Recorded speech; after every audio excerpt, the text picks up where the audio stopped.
All right, this should be working now. Let's see what happens. Are we getting it? Are we getting it? All right.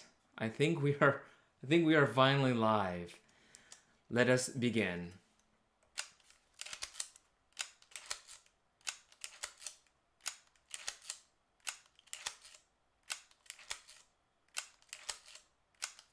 Hello everyone and welcome to BHT Studios. Welcome to Saturday, February the 20th, and welcome to another live stream show. Can you guys see me and hear me now? Is this working? Is this working finally? I think what the problem was that I grabbed the stream key, and I guess for every specific live show, there's a different stream key, and I didn't realize that. I guess there's a master stream key to the account, and then there's one specifically for every different show, and I think that's what I did wrong. I'm also wearing headphones because someone had made a really good point that says, Taka, you talk louder as the show goes on longer. And I think it's because as I get tired, I tend to get more excited and I talk louder. So this is going to help me keep my volume down. It's going to help me simmer down. And so I'm going to try to be as calm and as smooth as possible. I see all the questions coming in, and I also have my iPad here as another way for me to keep an eye on your questions so that I'm not completely tied to the screen here. But also, I don't know, we'll see what happens. So I am gonna try to answer your questions. I guess one of the key things that people would want me to talk about is the X-E4, although that was a big subject last week, and the flippy uppy screen here. Bada bing, bada boom, like that. And as well, I started off with my Leica M7 because that kind of became a topic last week, didn't it?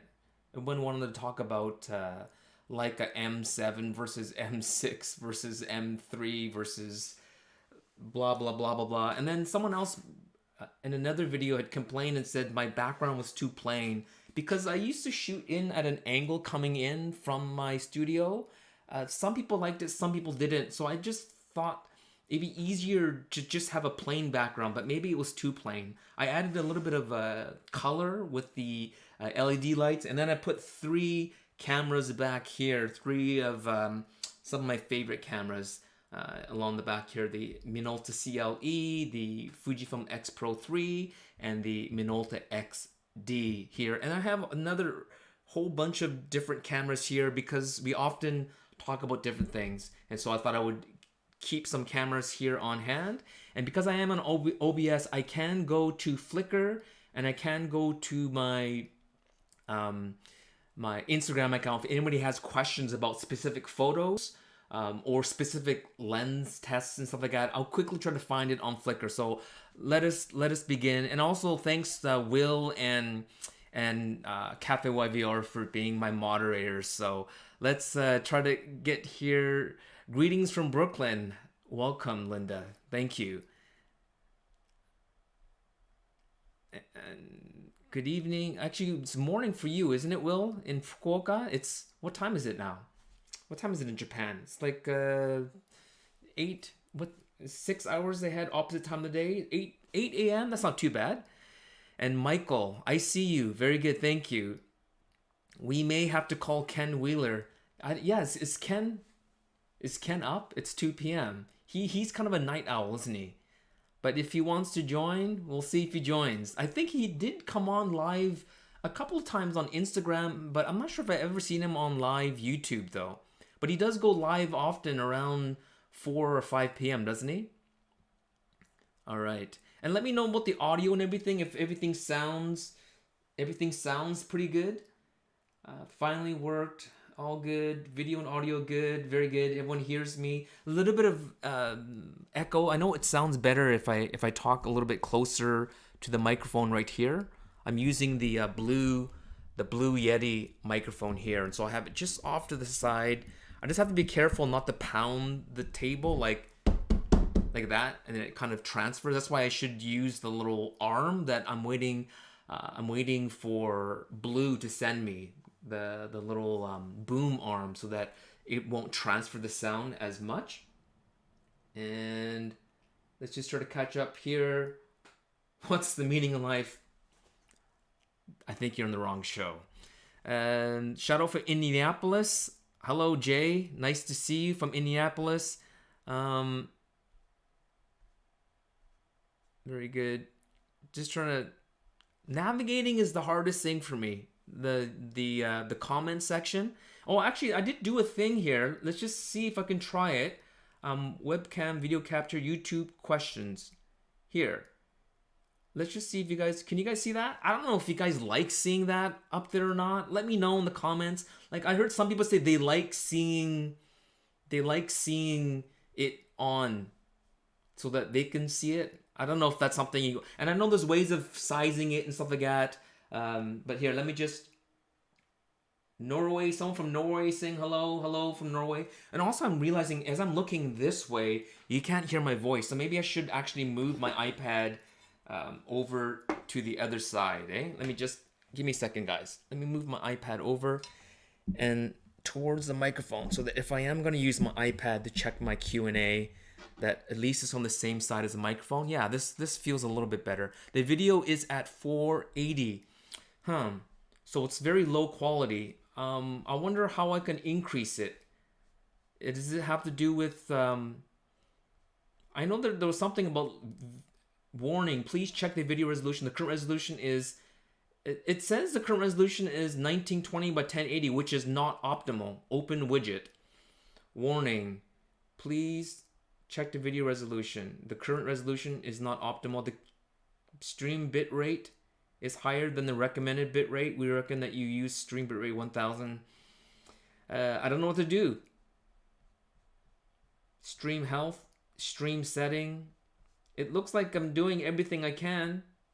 So if the thing is lowered, maybe it's on your end, because it's telling me that my streaming is good on my end. So let me see here.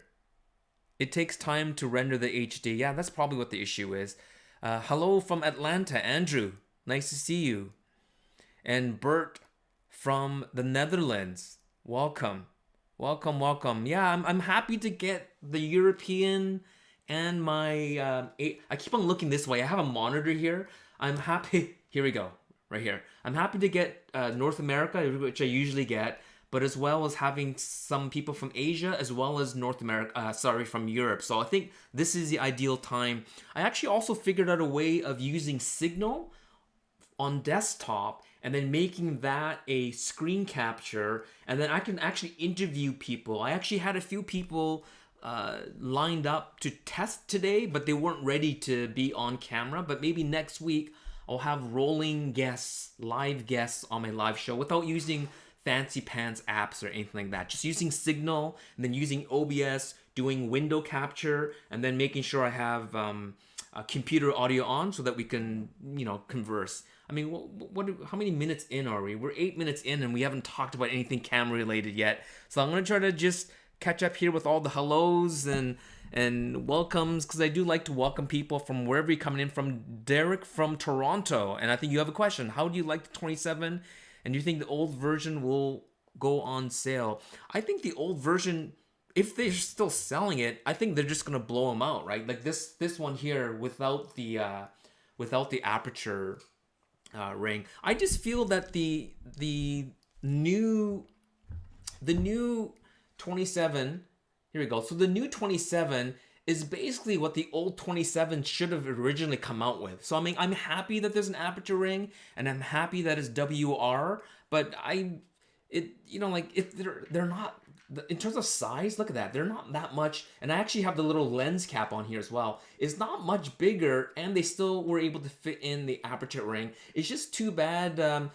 At least if optically they didn't update the lens, at least update the autofocus motors. But I think the fact that the way that they designed the lens was optimized for this type of focusing motor. And if they upgraded to the stepping motor, which is on the Fujicrons, they may have also had to have updated the optical design. And that's probably why Fujifilm didn't update the optical design as well as the focus motor on the 27. Now, in the daylight, out in the streets, it's fine. One thing that even Camera Girl noticed is that in my Fuji Love article, you saw the pictures that I took of her.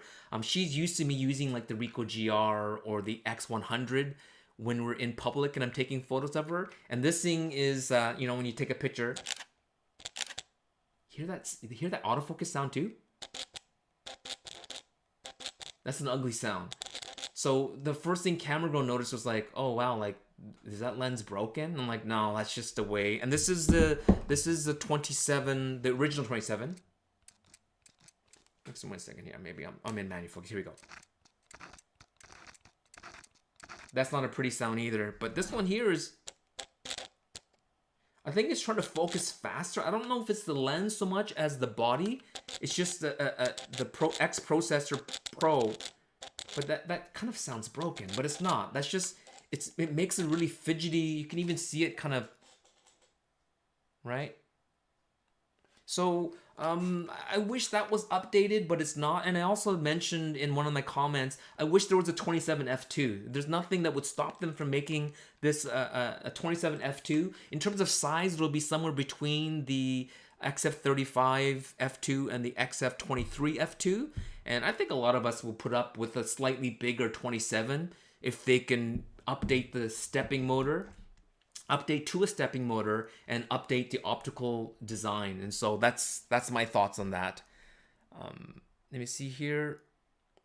But anyways, thank you, Derek, for that question. Punk Rachmaninoff, do you think that this Instagram will ever let us utilize the camera technology to its fullest? Yeah, probably not.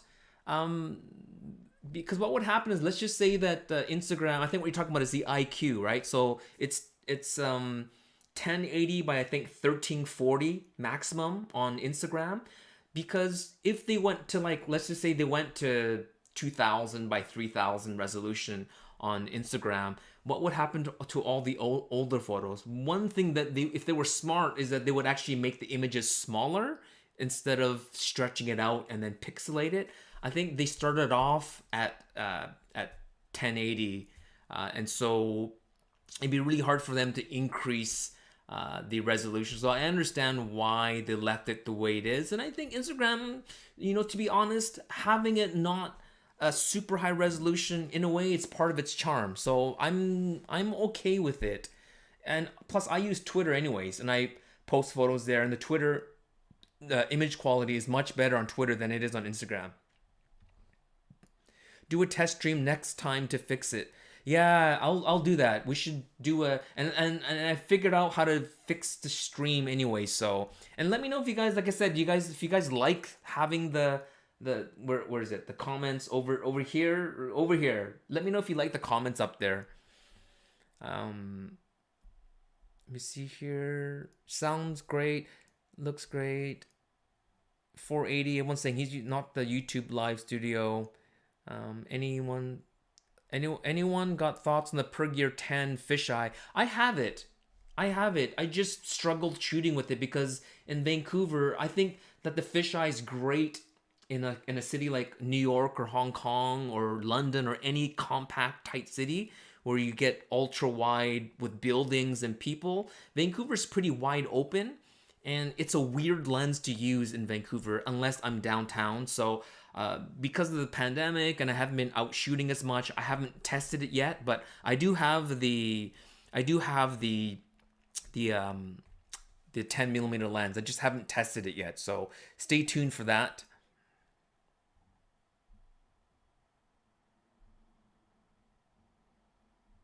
And Darko asking about the XS10.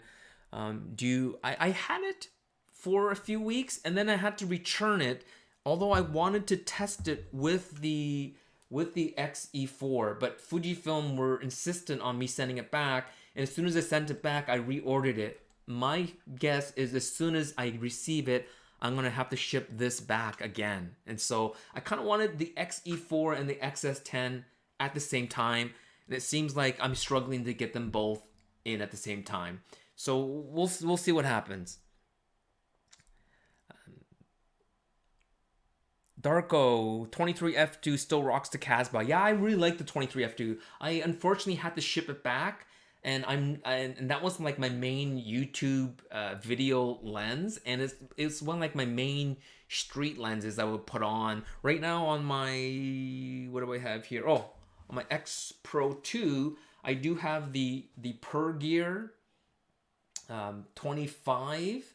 And I think I did a recent YouTube video with this, and I wouldn't mind using this for YouTube as well. But as you can see, I often do these close-ups. So if I was just doing talking head and I could just set the focus, I actually would use this Per Gear 25. But because it's a manual focus lens, I'm actually thinking of testing the Viltrox 25 or 24 f1.6, I think it is, or f1.8. I'm testing that because I do like the speed and accuracy and the lack of focus breathing on the Viltrox lenses. And so, but the 23f2 is wonderful. It's just for the price, these Viltrox lenses and these Per Gear lenses are much cheaper and sometimes better image quality. Not always, but sometimes.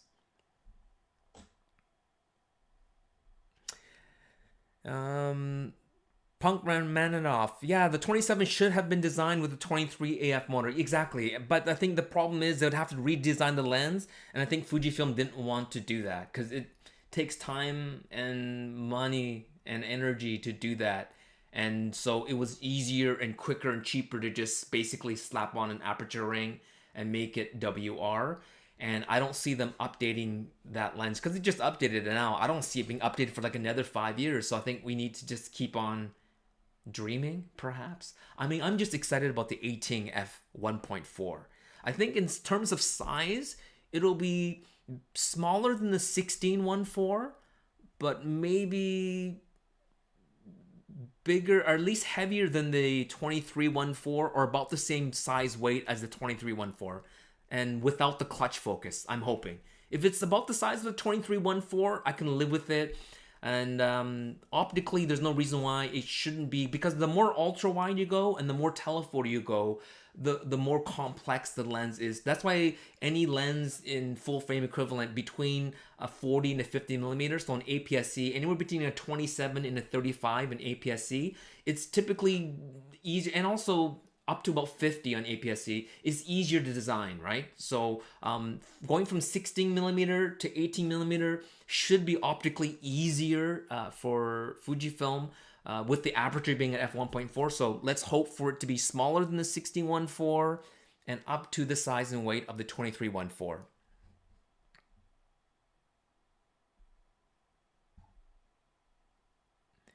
Nathan, good evening. Good evening. Let me see here. OC2 Fish 07 about shutter sounds, about it being very personal. For sure, there's something about the sound of an SLR. So this is my Minolta XD. I even love the schnick. It's a really nice, right? And this is the X700, not as pretty. Has a really strong slap sound, right, on the X700, where the XD is just nice and smooth, buttery smooth. And so for sure, even like the Pentax 6.7, some of the larger, like the medium format cameras, just has a nice kind of a thump kind of a sound. And so definitely can motivate you to take photos just by the way a camera sounds. Let me see here. Oh, from Bora, from Istanbul. Please to catch a live stream. Yeah, I hope this time is a good time for you in Istanbul. Tell me what time is it? Is it late evening, I guess? 10:30, 11:30 in Istanbul? But welcome. Michael saying about losing comments. Yeah, I lose comments all the time. For whatever reason, you are 480 to me today. In the past, you were 1080. Yeah, it's funny, guys. Sorry that it's showing as here. Like I'll even show you here. Maybe I'll just do a share screen here. Here, screen grab, screen grab. Just make sure I'm not giving away anything. Here we go. So you can see here. So it says stream health. It says warning. Please check video resolution. The current resolution is 1920 by 1080, which is not optimal. I don't know what that means, but the stream status saying it's good. And the suggestion is this something about the bit rate is higher than recommended bit rate. So for some reason, I'm overclocking, I'm over bit rating. But once the video has started, I went to the what is it called? High latency, low latency, normal latency. That's the only thing that I had fiddled with. But after that, it's just kind of set. So it says a warning, please check the video resolution. The current resolution is 1080, and I'm using a video capture card that can only give 1080, and I think it's giving me the warning because my camera is in 4K mode, my Fujifilm X-T4, and that's probably why it somehow knows that the signal is higher but the bit rate or the resolution is lower. But other than that, I don't see why I'm not getting 1080. So we'll see what happens. And yeah, it's weird. It still has a warning up here. Let me just share with you guys again here. Screen grab. See right in the corner up here, it's telling me warning. Please check the video resolution. The current resolution is 1080, which is not optimal. So for whatever reason, YouTube Studio is telling me that I'm at 1080, but you guys are telling me you're only at 480. So sorry about that, guys.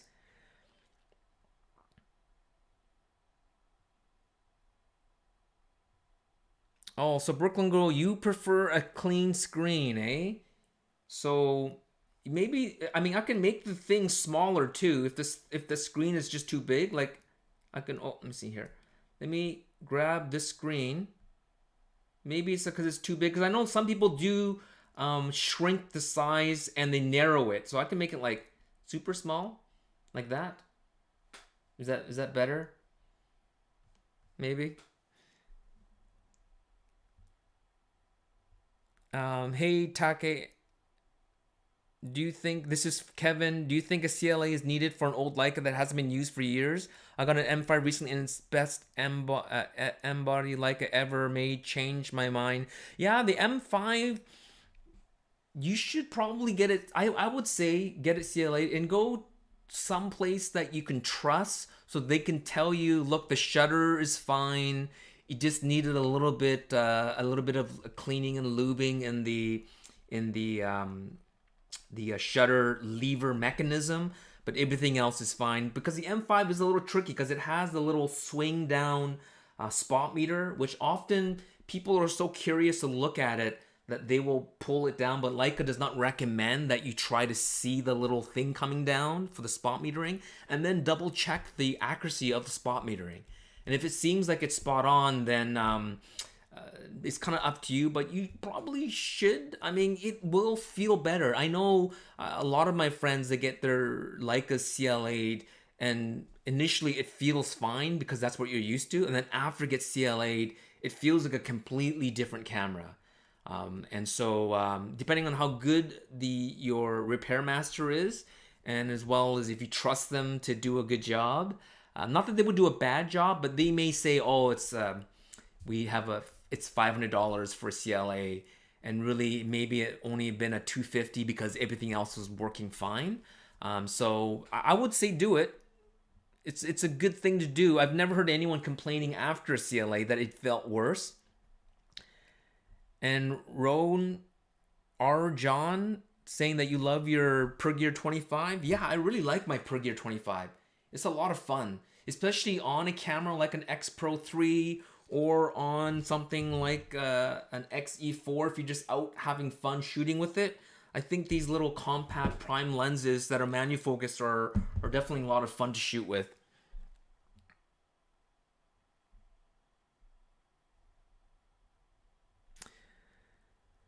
And Darko saying 23 f2 for the XT20, great matchup, and the EM10 M2 Olympus, the fisheye 9 f8 lens cap lens for street. Yeah, because you're getting crazy depth of field. deep depth of field with the micro four thirds, because you're getting like an f16 equivalent depth of field with that lens, right? Because it's like an 18mm on your Olympus. And this is Unsung Hero, barely used graphite X Pro 2. Very nice. I chose a barely used X Pro 2 graphite in 2021. Yeah, I just returned a X Pro 2 graphite to Fujifilm. Maybe, are you in Canada? Maybe you bought the one that I had. And I'll know for sure because I took a picture of the serial number. Maybe you have my old X Pro 2 graphite. And the matching lens, I hope? How do you feel about the lack of 408 pad or WR in the X-E4? Made it a no-go for me. Yeah, you know, Fujifilm, because they give you the same sensor and the processor and in general the firmware between their pro bodies and their consumer bodies, the way that they distinguish it is often by physical differences like adding WR, dual card slots, things like that. So at this time, because Fujifilm was doing that, they will not add WR to their compact bodies. The only exception they made was with the X100V, but this is kind of an odd camera because it's not a pro body, but it is a premium body. It's still made in Japan and it's quite expensive and it's a very unique camera. So they added WR minus having to get the filter in the front to make a WR. And so I say that for this, because Fujifilm, same sensor, same processor, same firmware, they need to distinguish you paying, like the X-T4 is, I think, what, $1,700 or so, around there, $1,700, $1,800. Well, how can they justify charging double the price if they gave everything that's on the X-T4 on the X-T40, let's just say the next one that comes out, right? And even the XS10, which is not the same, but kind of similar-ish. And so they're using these physical features like dual card slot, WR, magnesium alloy, inner chassis, things like that. But if Fujifilm starts to separate the sensors and the processor, so they actually will put a prosumer sensor and a prosumer processor in the XT double-digit series, the XE series, and the XS double-digit series in the future. And the pro bodies, let's say the pro bodies move up to a 40 megapixel APS-C pro sensor and an 8-core X processor 8 for the pro stuff, and then the consumer stuff still keeps on using the 26 megapixel and the X processor 4. Then I think because there's a sensor, processor, and firmware difference, so let's just say the Pro also will give you 6K video or 8K video and unlimited versus the prosumer stuff that will be limited to 4K and not firmware limited, like bottlenecking it, but it's just a different processor and a different sensor, so it just can't do these things. Then I think Fujifilm would probably be willing to add WR to these compact light bodies because now they no longer need to use those features as a distinguishing difference. So I never expected Fujifilm to add WR to the X-E4, and it wouldn't be fair, personally, I think, in terms of the way they distinguish the bodies. But hopefully in future they will consider using two different sensors, two different processors to distinguish the prosumer stuff from the pro camera bodies. Johan, does the 27 chatter when locking focus? Yeah, it still does it. I mean, you can sort of hear that.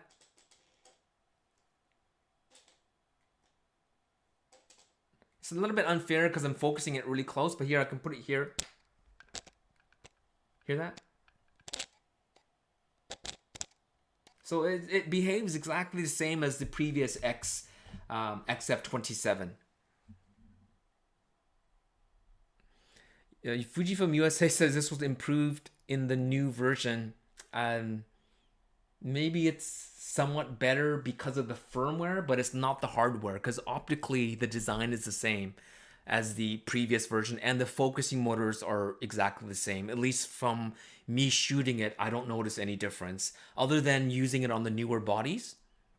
Just like if you take the XF3514 and shoot that on the X Pro 1 or the X Pro 2, and then you use it on the X Pro 3 or the XT4 or the XT3, there's a difference, but the lens is the same. It's just the firmware and the processor is so much faster on the newer bodies that it makes the lens feel faster, but the physical lens hasn't changed. Another little hop here, guys. Sorry about that. Chris Weekly, cheers from California. We miss you on Clubhouse. Yeah, I come on when I can. Sometimes I just jump in and jump off. This is Chris Ramirez. And sometimes I know people ask me to speak, but sometimes I actually am working and I just want to listen like a podcast, but I will try to contribute more.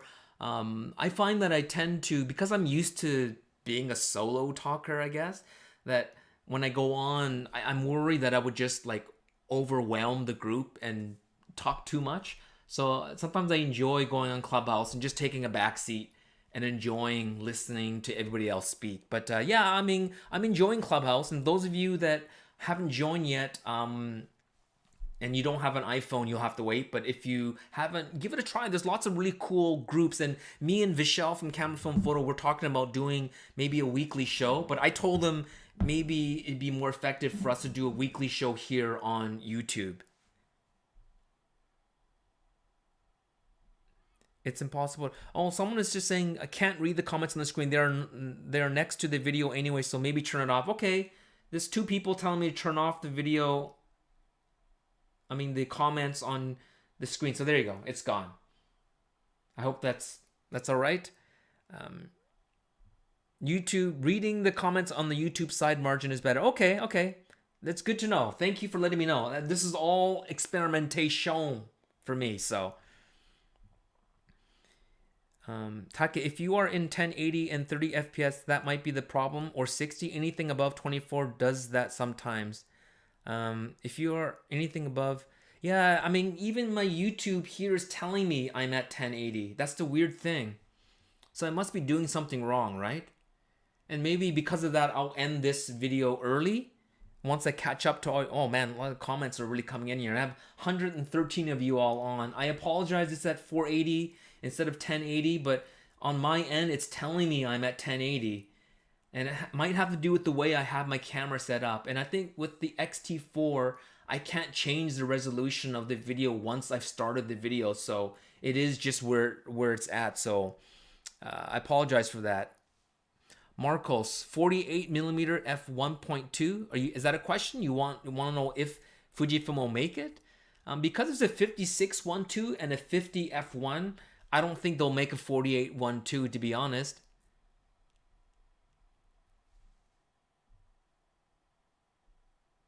Just got the Zorky 4K, and the issue is slow shutter speeds are not working, but this is a common problem.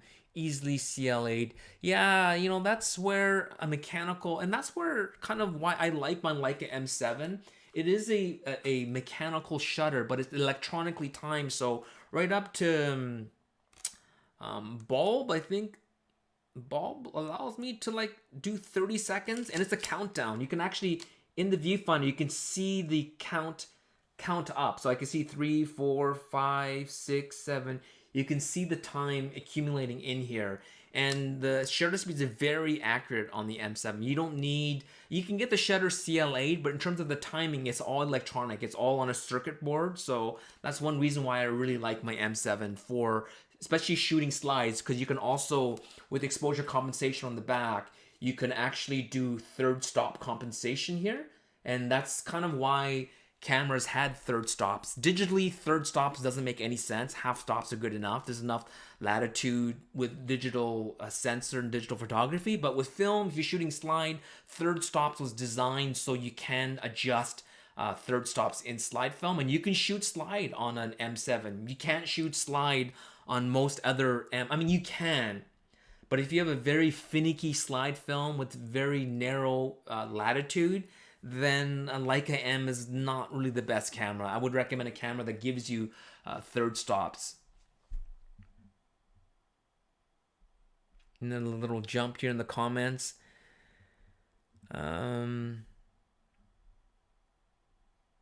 Yeah, Will talking about getting a plugin that only shows individual comments on screen when you click on it. I'll tell you about it after the stream. Yeah, thank you. Yeah, there's ways of setting up the screen cooler. I know I saw like a lot of these OBS peeps doing these cool little things, but I just want to make these shows more dynamic. I mean, that's kind of why I added these cameras in the back, because someone had said, Take, your live streams are boring. The ambiance is boring. But I found that when I had, like I said, when I shoot from this part of my studio and showed my desk, and if I had the monitor on to add a little bit of ambiance, I would have a picture up or something, that the camera would focus on this monitor. Like if you ever noticed my YouTube videos in the past and would go out of focus all the time, it's always because I had a monitor on behind me. And that's kind of the inherent weakness of Fujifilm. It's not as good in terms of eye tracking as is the Sonys and the Canons, right?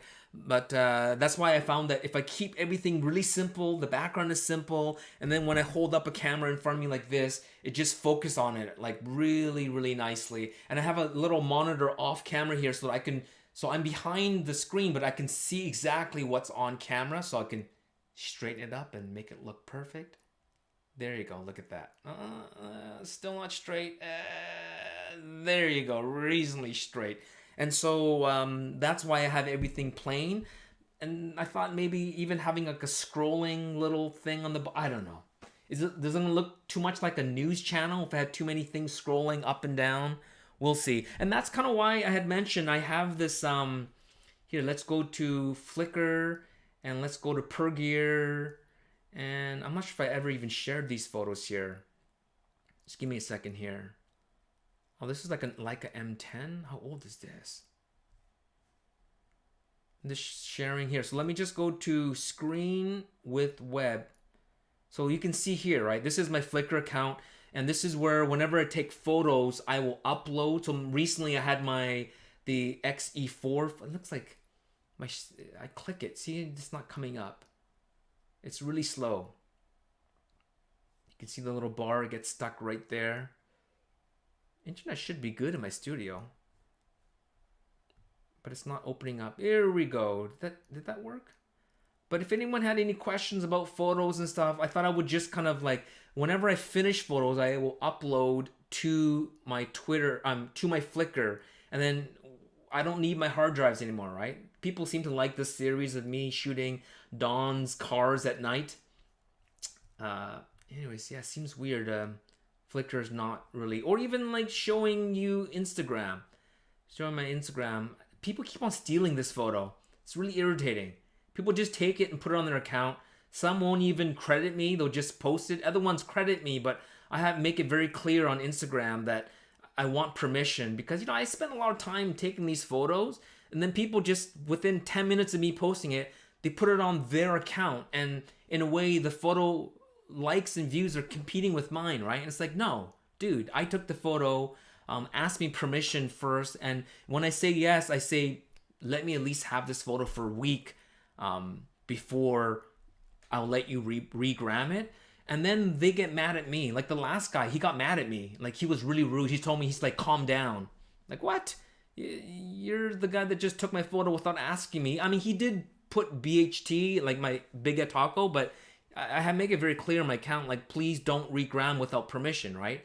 And a lot of people just take the photo without asking, and they act surprised because I should be honored that they post. And you know, and that's even no matter how big they are. I have people with like, I had accounts with like 300,000 followers that would just take my photo and regram it, and I just politely in DM say, hey guys, appreciate the regram, but I make it very clear you have to ask permission before you repost. And I usually say, because you don't know if I'm reserving this photo for someone or if this is someone else's, like I've taken this photo for another brand and they're going to use it on their Instagram account. So I've reserved the photo for them.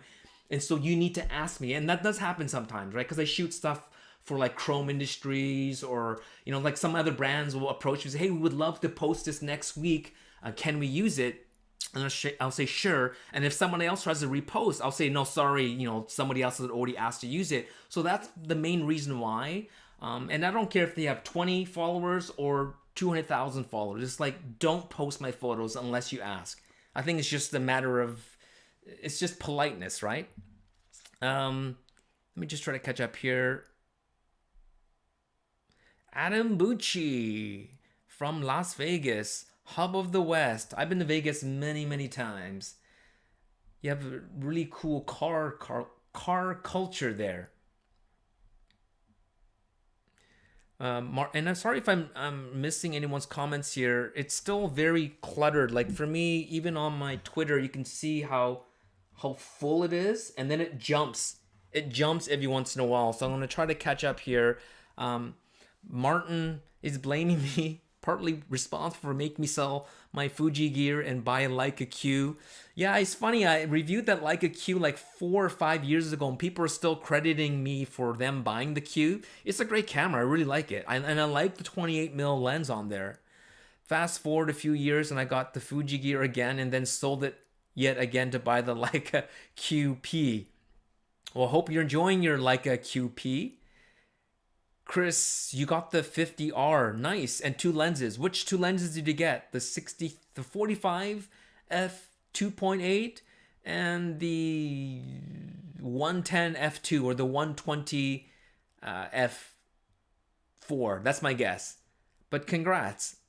They're going down in price. Keep your eyes open. Yeah, I would actually, for me, I'm going to keep an eye on the 50S and it's only like it's like $500 cheaper than the 100S, so it makes no sense. I think the 50S has got to drop by at least $1,000, so like $4,700 at least. And even then, I think it's still better to get the 100S because you're gaining IBIS, you're gaining a better battery, you're gaining the latest processor and sensor. Everything about the 100S is better over the 50S, other than maybe the 50S being more modular. You can swap out the EVF, you can add a battery pack to it, stuff like that. But other than that, the 100S is a superior camera. So I can't afford the GFX 100S. Probably will get the 50S, I'm thinking. Sevens Artisan 25. Fun little lens. Yeah, I would love to test the 7 Artisan. They reached out to me, 7 Artisan, TT Artisans. Just a matter of them sending me stuff to test. It looks like you guys are conversing amongst yourselves. I'll let you guys do. Oh, see another big jump here. So I don't even know if I'm missing questions here. Someone asked me about the RD1 Epson. I've played with it and I love it. It's just it's a bit too old. 8 megapixels, I think it is, or is it 6.7 or something? It's Juan from Beers and Cameras has it. It's awesome. I mean, I have this. This is not the same, but you get the analog dials on the 35 Ti. I love this camera.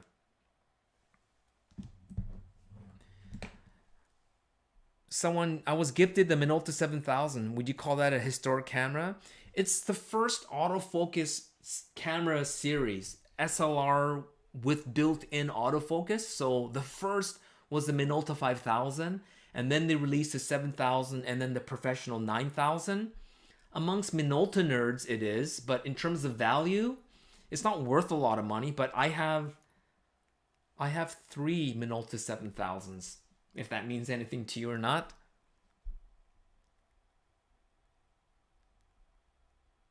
Trying to catch up here. The text is very small on my iPad. I wish it was a little bit bigger.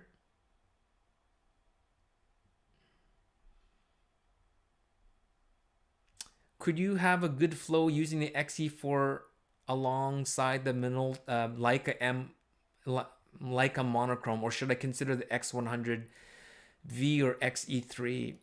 If you're going to shoot with the monochrome, I think the X100V is probably more likely to give you flow, to be honest. And then because the X100V has an articulating screen, if you want to shoot it like a waist level viewfinder on the LCD, you can get low angle shots. I say give the X100V a chance because it also has an optical viewfinder. With the Summer Olympics now confirmed as happening, do you think the XH2 will be out before the summer so that it can be showcased? I hope so. Although I don't really see the XH2 as a pro sports body. I see it more as the top end hybrid, but then the X-T4 is now hybrid. So that's actually a very good question. Very good question. I think the because remember, they're probably going to build it in Japan. And if they do, right now they're busy pumping out the GFX 100S. And so there's just so much factory space in the factory in Japan. Although they just built a new factory, right? They announced it, I think, last year, and they're now in the new factory building, and they're really increased production. And the only way they can come out with it faster, the XH2, because I'm sure it's already designed, is to actually move the production of the XH2 to the same Chinese factory that the XT4 is built in and the XT3 is built in. And so we'll see. I think it's just a matter of managing their factory schedule of when the XH2 will come out. But I'm excited about the XH2. Michael talking about there being too many bodies like Canon. Yeah, I think the XS10 was kind of an oddball, and the X-E4 in name is sure. It sounds like it's replacing the X-E3, but it feels like it's an updated XA5/X70, right? It's pretty much like, we're not gonna bring this baby back, but instead we'll give you an X-E4 that it's similar with the same sort of selfie screen.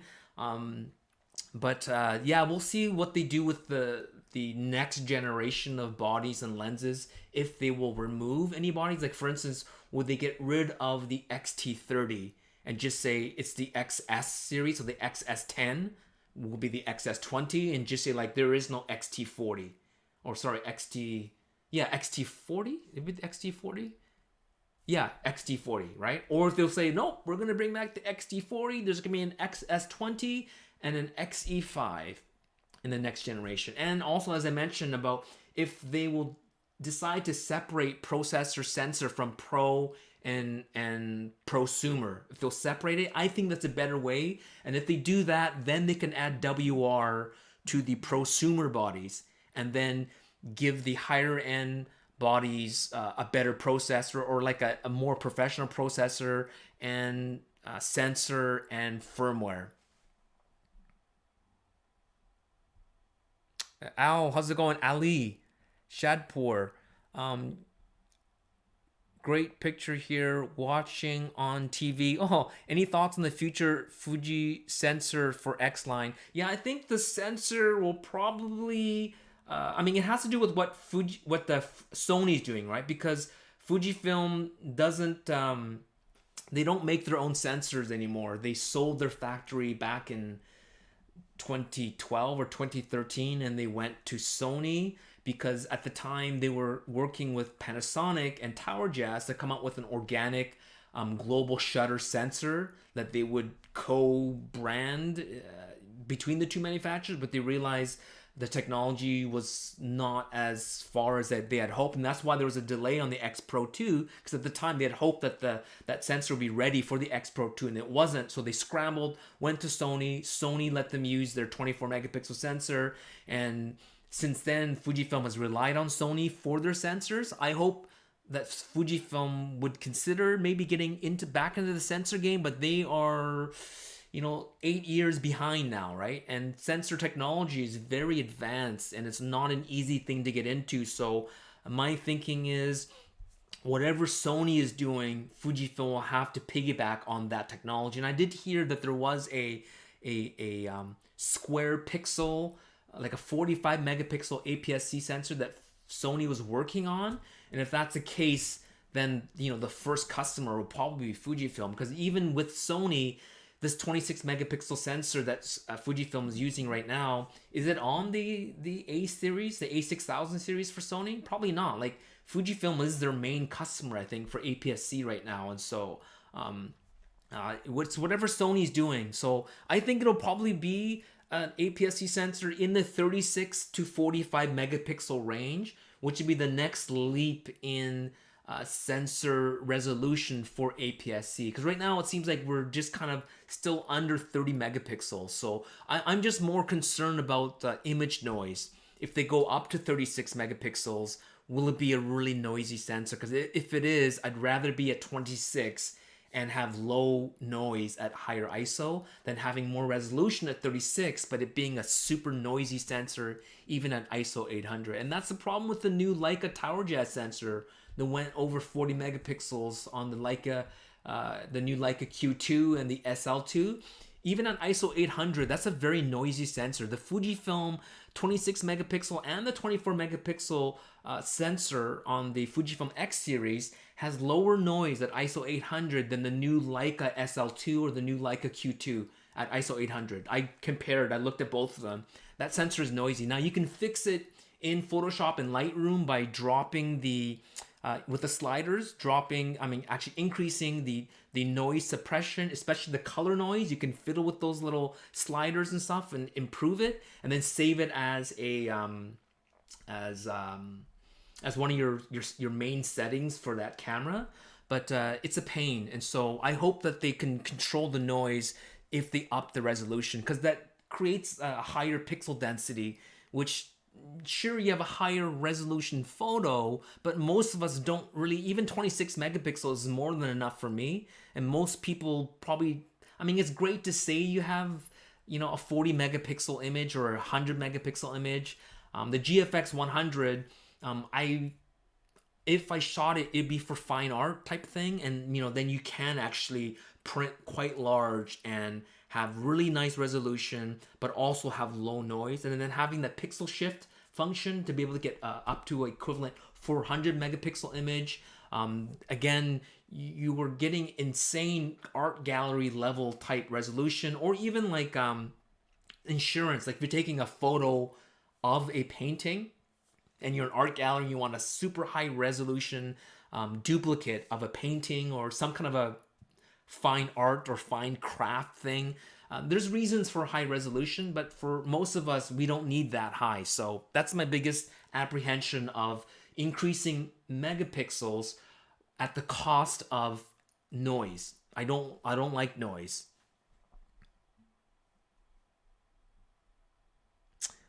Bora talking about buying the X70 after my review. So unfortunately, exchange rates are crazy in Turkey, but prices went too high. Yeah, I think this is probably like a modern digital classic, as well as the Fujifilm X30 with the 2/3 sensor. It was the last Fujifilm sensor that they made themselves, that they put in, and it has classic chrome. It was actually the first camera to get classic chrome, was the Fujifilm X30. And even though the sensor is small in daylight at ISO 800, at ISO 400, it's a beautiful, beautiful camera. And so if you have an X70, I say don't sell it. It's not worth it.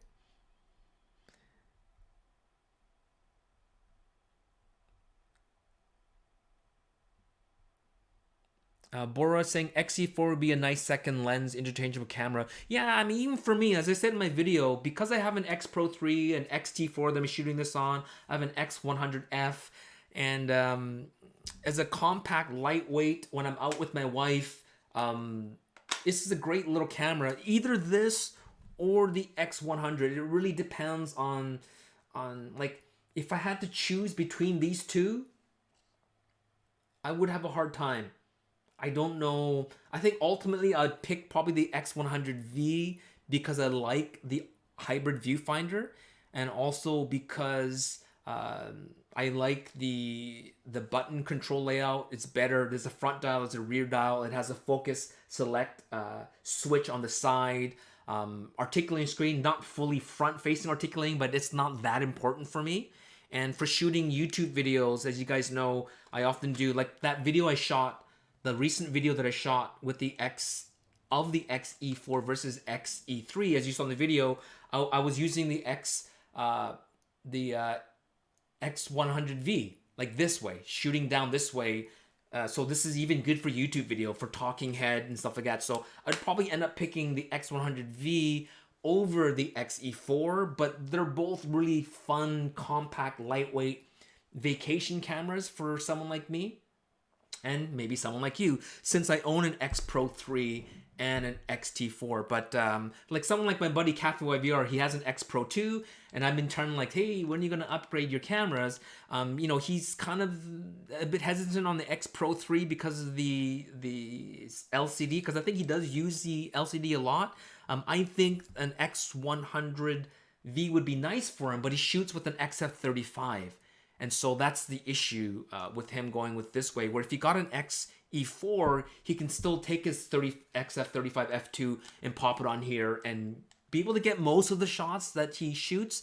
And you can access everything, as I showed in the video. You just, some of the ones you might not use as much, you'd have to add for swipe. So let's just say you use the focus select dial more often, then you would have to put it to the top button or the rear AEL, AFL button, and then something else like film simulation, which maybe you never use, then put it as a swipe function or put it in as a Q feature, and it's just that one extra step that you have to do, right? And so as I showed, you can do ISO quick switching with the front dial, use the aperture ring here, you got shutter speed, ISO here, for me, white balance up here, and then in the back here for film simulation. So 80 to 90% of the things that I do, I can get away with it with the current X-E4 setup. And then with the features that I don't hit as often, just swipe up, swipe down. So it's a competent camera. It's just, you know, they're forcing you to do workarounds, which was a lot easier on the X-E3, but I like the new sensor and I like the new processor. Actually, more the processor firmware than the sensor, because there's not a huge difference between going from 24 megapixel to 26 megapixel, but the new sensor does work well with the new processor and the new firmware. And so I kind of don't want to go backwards. That's kind of my thinking now, is as much as I like the ergonomics and the setup of the X-E3, even like talking head video, the X-E3 was a hit and miss. On the X-E4 will be like spot on, just like the X-T4. So being able to do talking head, not being able to see the screen. I mean, I can see it now because I have a monitor, but shooting it and then knowing that the focus is going to be, you know, it's going to be just right, being able to count on it. With the X-E3, X Pro 2, X-T2, X-H1, it's sort of a hit and miss, right? So that's why I think I'm going to, if I'm going to get a compact, lightweight Fujifilm prosumer body, it'll probably be the X-E4 or the XS10. I would pick the X-T30 if they updated the firmware to the same firmware that's in the X-E4 and the XS10, but it more and more looks like Fujifilm's not willing to do it.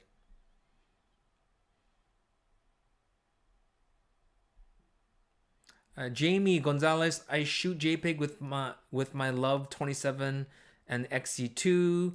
I ended up cropping most around 35. What do you think swapping the 35 f2 where I crop anyway and keep the megapixels? Yeah, for sure. The 35 f2, I own that lens, and I said my buddy Cafe YVR, check him out on Instagram at Cafe YVR.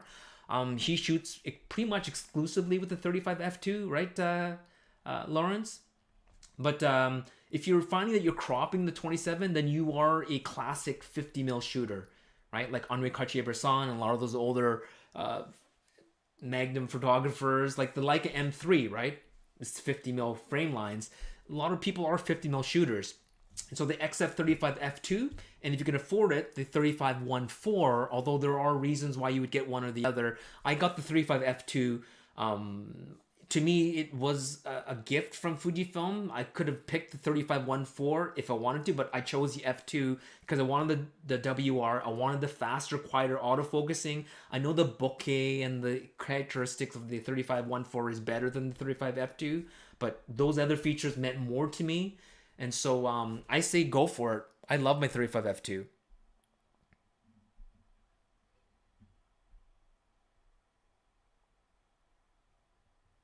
Let me see. Someone talking about the Nikon. Hey Martin, about the Nikkor 51.8 pancake. Just got 3 different versions after being recommended by one from Japan. That one is supposed to be superior. Have you tried it? No, I'm not a huge Nikon shooter. I have some Nikon stuff, like my 35 Ti.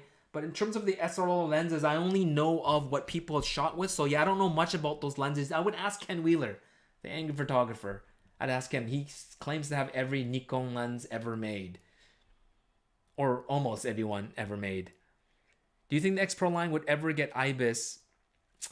For now, no, because they're making it a shooter's camera, and Fujifilm seems pretty adamant that a camera like the X Pro 3 shouldn't get IBIS.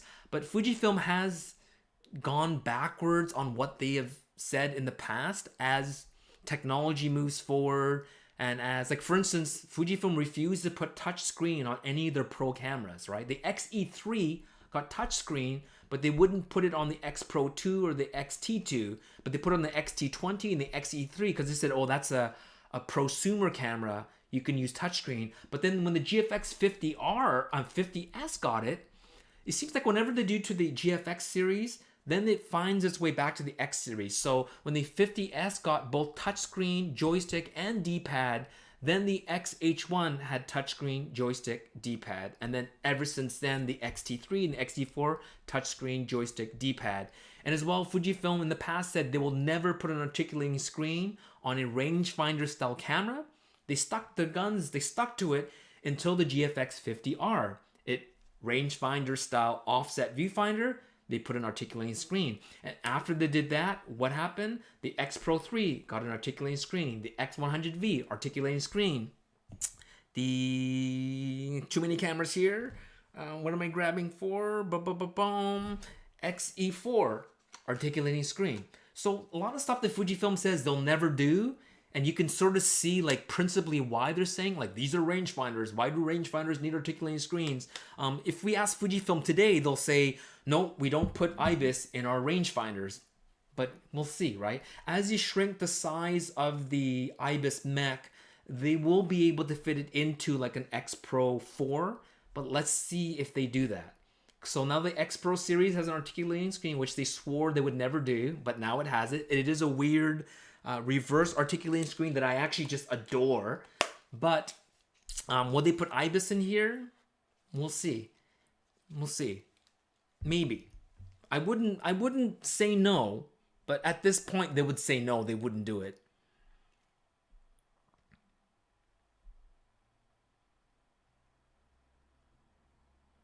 Can the top function button be set to exposure lock?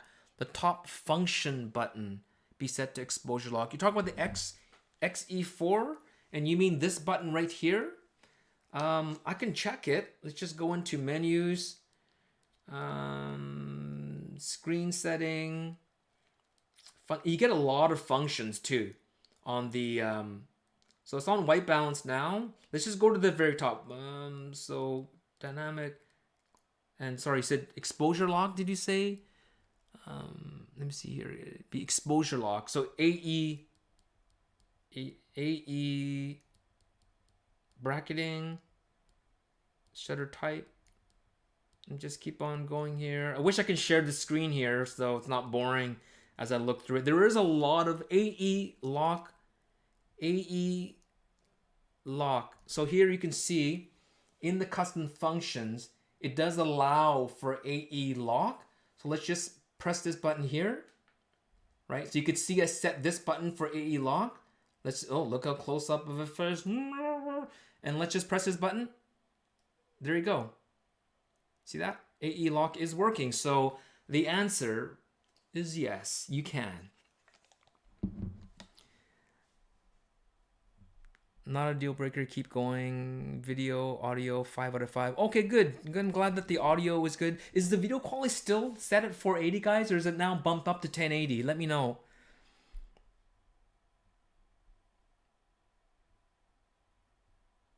Adam, you were worried in the past about the length of your video going past an hour. Kevin Smith's Fat Man Beyond normally runs 3 hours. Yeah, even Joe Rogan, it's like a podcast, video cast, goes on for a long time, but they often have guests, right? I've never seen Kevin Smith's Fat Man Beyond, but does he have another? And that's what I was saying. I would love to work with the Signal app and then using OBS and doing a window capture and then be able to actually interview and speak. Because I would love to have a sidekick. Will, Cafe YVR, if you guys want to be my sidekick, like running the, I don't know, whatever, I think it'd be cool that we can do stuff like this and then bounce ideas off of each other and stuff like that. But we'll see. And also just my voice. Like I said, I'm having these monitors because it's really loud in my ear, which probably has helped me keep my volume down.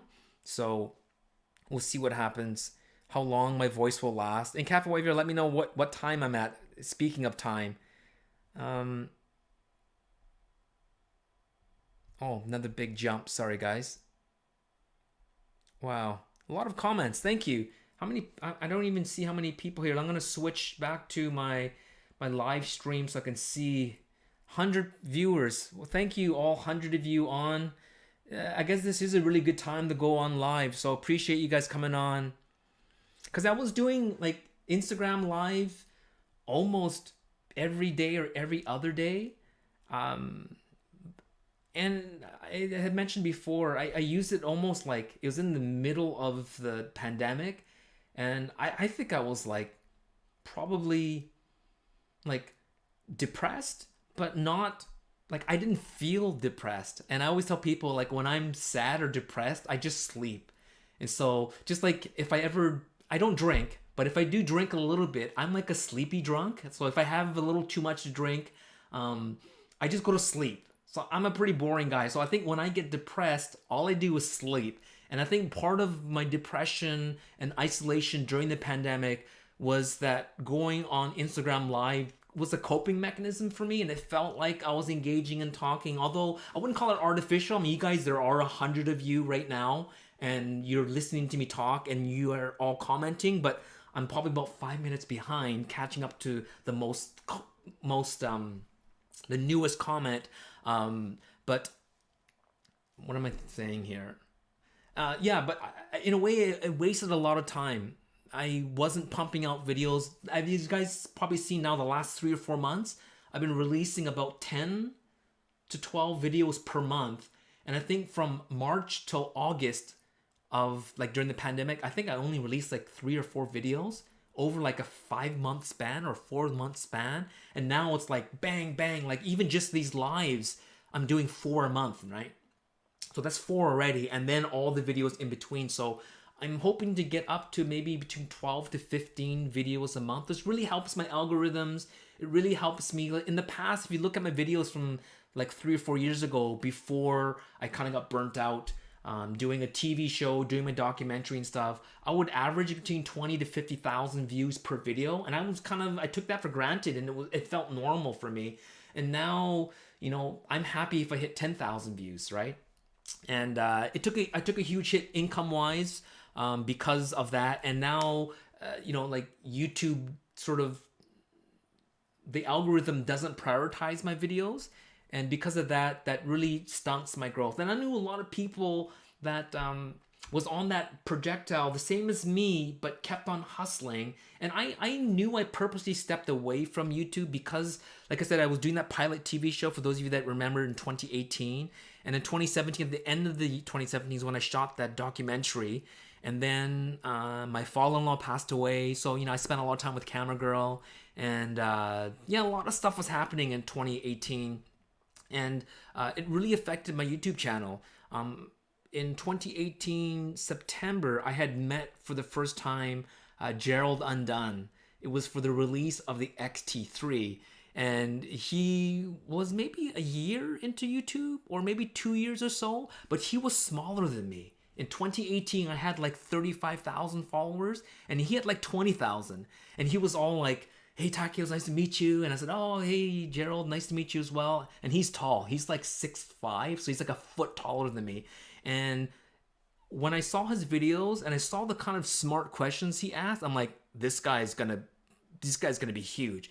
And so from 2018 till now, Gerald's like at what, 150,000, 20,000, and I'm at like 46,000. So I've grown like 16,000 or 10,000 since 2018, and he's like quadrupled in size, or even more since that same time. So I knew that my growth projectile took a huge hit in 2018, knowing that I was stepping away a little bit from YouTube. And it took me a little bit to get back into it. And then the pandemic hit, and I think I didn't leverage that time to focus more on outputting more video, which is kind of my fault. I spent more time buying sneakers, which today I'm wearing the NMD R1s, and it has the painted Boost midsole. Doesn't have an insole. A lot of these Boost shoes don't have an insole, so you can see the Boost through the sneaker, and then you can see the Boost through the bottom outsole, which is a Continental outsole. And this is kind of a black on silver, so it's really cool. I like these shoes. Anyways, I spent a lot of time buying sneakers. I think that was probably another thing about my depression, buying shoes to wear inside. And so anyways, I'm trying to get back into things, so thank you so much for your support. Sorry for that long segue into the last few years, but trying to catch up here. All right, I'm glad that you guys are talking amongst yourselves as well, and it's great that I have two moderators that are helping me here, Will and Cafe VR. Those cars at night have a Todd Hilo feel. Yeah, a lot of people have been telling me about that. And it's funny thing is, you know, I'm not a huge consumer of photography. And so people tell me about like, oh, your pictures look like this, your pictures look like that. I've never even, like, for instance, Cafe VR, he's one that told me about Greg Girard because I was really into Fred Herzog. And even then people are like, oh, your stuff reminds me of Fred Herzog. I'm like, yeah, I know Fred. And then Cafe VR is like, hey, Greg Girard is like the younger, newer Fred Herzog. And then I looked at his stuff. I'm like, oh, this is cool.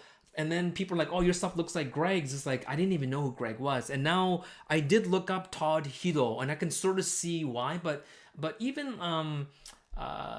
Joel Marowitz shot that kind of night photography, you know, like a house on a hill with the lights on. So I don't think it's exclusive to Todd Hilo. But I don't know. I'm not insulted being compared to these great photographers, but I didn't really know of their work until after. So I guess it's a good thing. A lot of XT3 versus X-E4, two very different cameras, guys. Same sensor, same processor.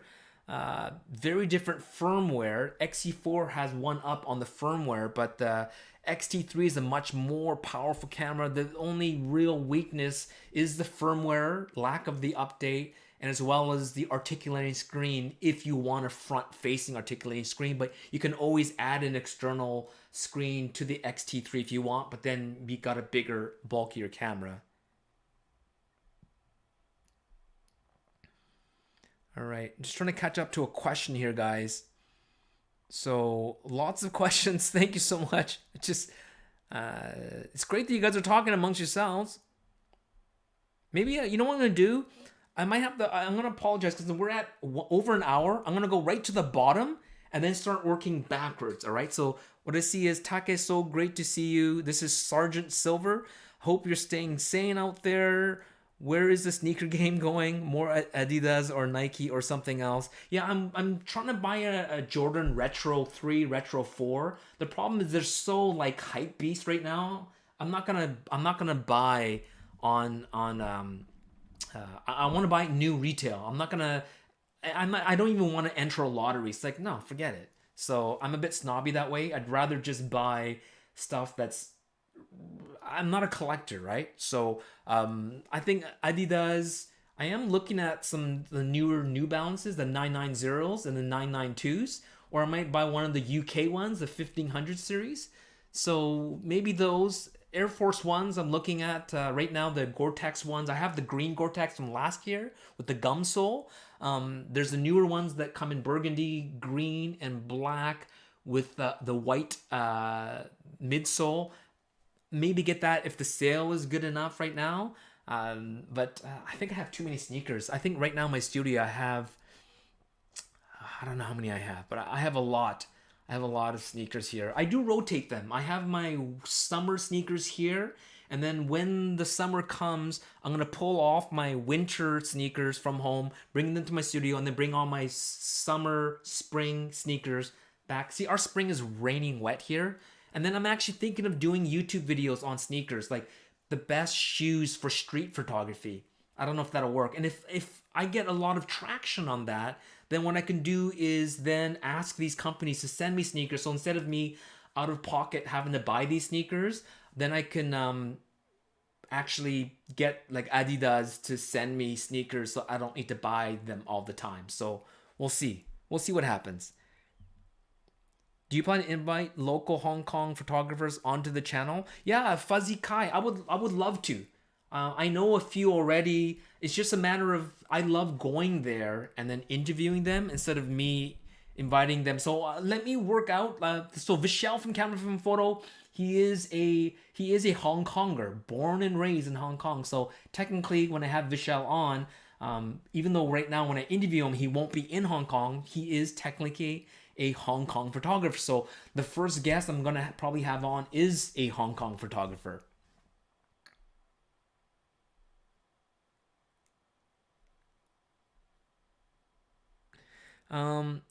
Asomok, appreciate your efforts. Do you think something like an XF20, like a small GR competitor, is ever going to happen? Instead of an XF20, I think the XF10 was a sales failure. If Fujifilm is going to resurrect a small compact point and shoot, it'll be the X70, not the XF10. That's my guess. But with the X-E4, I think that is the replacement of the X70, in my opinion. I hope I'm wrong and they bring back an X70 and call it the X80. But we'll see what happens. But I don't think an XF20 is going to happen, because even people within Fujifilm told me when the XF10 came out that they struggled to promote it. Even for them, they're like, this camera makes no sense. How can I be enthusiastic about this thing? This camera is confusing. The XF10 was a dumbed down X70, and it just didn't make any sense. What, like a proprietary lens cap? No longer can you add the wide angle converter from the X70, even though the lens itself on the XF10 was from the X70, and just they really dumbed it down and just pulled away features, and then they used the same processor from the XA series. It's a no-name, low-end sensor, processor and sensor. It was a Bayer sensor, not an X-Trans sensor. So the lens from an X70, the processor and sensor from an XA4 or XA3, and it's just a really weird camera. And so I hope an X80 comes out. I hope, but I have a feeling it probably won't. Are you into Supreme sneakers at all? You just the easy to get sneakers. Yeah, you know what? I don't like the hype around sneakers. I don't like things that are overhyped. I like wearing stuff that people are like, oh, I never heard of that brand, or I never seen that. If I see that something is too cool for school, then I don't buy it. I like being unique. I like being different. Maybe that's why I liked shooting Minolta, because it made me stand out over everybody else in the 90s that were shooting Nikon and Canon. And even when it came to clothes or sneakers and stuff like that, I always like to be, and I know Adidas now is super popular, and so even within the Adidas line, I think I'll just take my headphones off here. I showed this last week, but here is the Oswego TR winterized sneakers, and here is the Stan Smith human made with the Velcro strips and the little hearts for the 3 stripes. So even within the Adidas lineup, I'm trying to pick really weird stuff that people. I mean, I like regular Stan Smiths. I like the superstars, but I like being different. I like being unique. And so I want to be an innovator, or at least an early adopter, not just like a follower of what everybody else is saying what's cool. So yeah, if Supreme is too cool for school, then I would rather buy stuff from Japan, from a Japan only release that nobody has here, and just be different. And I don't really care if anyone thinks it's cool or not. Are the Adidas full frame rate APS-C? Well, you know, technically, I guess in the sneaker world, Nike is number 1, right? And Adidas is number 2. So I guess in a way, Nike is, if you want to think about number 1, Nike is kind of like Sony, right? And I guess Adidas is kind of like Canon, kind of a close second, maybe. That's in terms of size, not in terms of culture and style, right? In terms of culture, maybe Adidas, right? Kind of unique, different. Let me just catch up. I'm catching up going backwards, remember. Do you plan to... I already read that. It's here. I can relate, Taco. It seems to be connected. I buy camera gear, watches, sneakers, and board games. Not sure where the last one fits in. Yeah, I love playing chess. I don't play board games, but I think chess is awesome. I even watch the chess YouTube videos. And then, of course, the Queen's Gambit. It's like blew my mind. It's like, there's a TV show about a chess player. I thought that was fun. And, hey, Massey, how's it going? Massey saying you like Fuji, but you hope they introduce a full-frame sensor. Yeah, you know what, Massey? You would be better off probably getting a GFX, or if you really like full frame and you like stills over video, probably a Sony R series. I know for hybrid video stills, Sony makes a lot of sense. It's a technical camera for technical shooters, but if you love stills, I think getting into the Canon R series or the Panasonic S series, so the new S5, I guess, part of the Leica L alliance. Nice cameras, probably, if you want to get into 35mm. And I think the rest of it is all kind of all over the place here, right? And I just hear about the Sony 45 megapixel. 45 megapixels is good. And then Stu Matthews is saying 24 is on the A6000. Yeah, see, so even the 26 megapixel BSI sensor in the Fujifilms right now that are custom made for Fujifilm from Sony, because it has the X-Trans color filter array instead of the Bayer color filter array. Even Sony's not using their top of the line APS-C sensor. Like, they're like, we don't care about the A6000 series. Our focus is on the A7, A9, and the A1 series. And so they just let Fujifilm take their flagship APS-C sensor and run with it. And again, if they update the current APS-C sensor and move it up to 45 megapixel with the square pixels, they're probably going to give first dibs to Fujifilm as well, because they know Fujifilm is going to order more and sell more than their Sony's own A6000 line. And because Fujifilm has built a really nice ecosystem of lenses and different camera bodies for APS-C shooters, and so that's probably what's going to happen in the next iteration, like the next leap, because it's been the same sensor and processor since 2018 with the release of the XT3 in September. Same sensor processor since 2018. This XT3, XT30.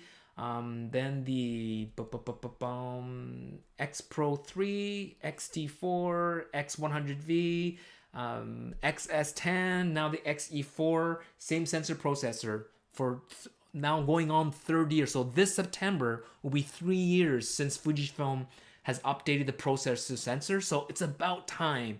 And I think it makes sense to reveal it. So the X Pro 2 was the first body to reveal that 24 megapixel sensor when they jumped from 16 to 24. That was the flagship. It was the first one. And then when they introduced the third iteration, it was with the XT3, right? That was the launching pad for the new sensor processor. And so I think it makes sense the XH2 will be the launching pad for their next generation processor sensor. So I'm really looking forward to that. So I think I'm going to go right to the bottom here, guys. And GR4 wish list. GR4 wish list is bring the darn flash back up, the pop-up flash. Stop trying to make it so small. Make a bigger battery, and as well as improve their video. Video is still kind of shoddy on this, and if they can give us more than just a USB Type-C out, also give us a HDMI out or a 3.5 millimeter remote, and as well as microphone in on the Ricoh GR4. And also bring back the old toggle. Remember the old toggle for the exposure comp? Bring that back. I think they went minimalist approach on this as well, and I think to its detriment. And no one really let me know if we did go back up to 1080, or if we're stuck at. It looks like we're still stuck at 480, eh? That's madness. That is madness. Yeah, I don't know why we're stuck. I must have done something wrong. I apologize. And I would hate to save this video at 480. We're at an hour and a half now. But thank you so much for watching, guys. My voice is tired, and I'm glad that I went. I'm just trying to decide what camera to use. I'm glad that I went. I don't even know what I'm trying to say. Oh, I'm glad that I put these things in. It's helped me keep my volume down and not lose my voice. So thanks for watching. We'll see you again next week. I think Saturday at 2 is probably the best time. Let me know down below in the comments once this video posts if you felt that this is a good time. Maybe not ideal for you everywhere. A little early for Asia, a little late for Europe, but I gotta appeal to my local peeps here in North America, and then at least you can catch it on either end of Europe and Asia. So thank you so much for watching. We'll talk to you soon, and happy shooting.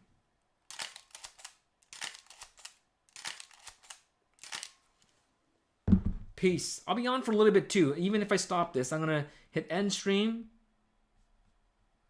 End stream.